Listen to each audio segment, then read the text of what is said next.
Good evening, Ruby Jones with ABC News Sunday.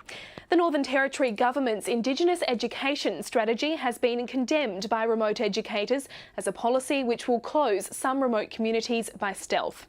At the Australian Education Union conference today, they've accused the government of releasing the policy without providing detail to their communities. But the Minister Peter Chandler is defending the policy, saying the union is trying to back a failed system that has let remote students down.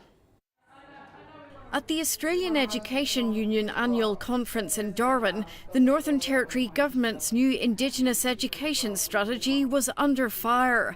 Teachers condemned the plans to scale back remote secondary education in favour of offering more boarding school places. But they're also coming into a new environment in town.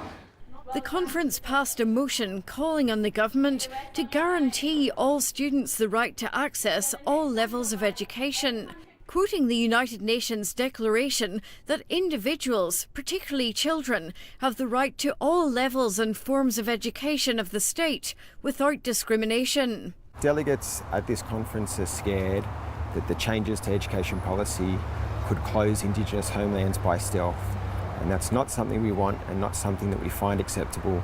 Delegates likened the policy to the Prime Minister's position that governments can't endlessly fund remote lifestyle choices. It is in the same vein as what the federal government is doing, and it's basically an attack on Indigenous people.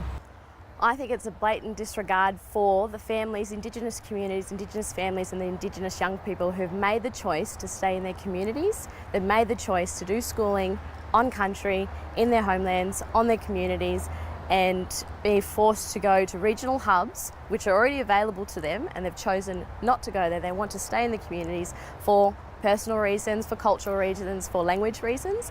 The Minister has rejected that allegation. The reality is we have a government that's committed to education no matter where you are in the Northern Territory. In fact, we want to improve that education system. The conference delegates called on the government to immediately explain the policy. We haven't been given a timeline.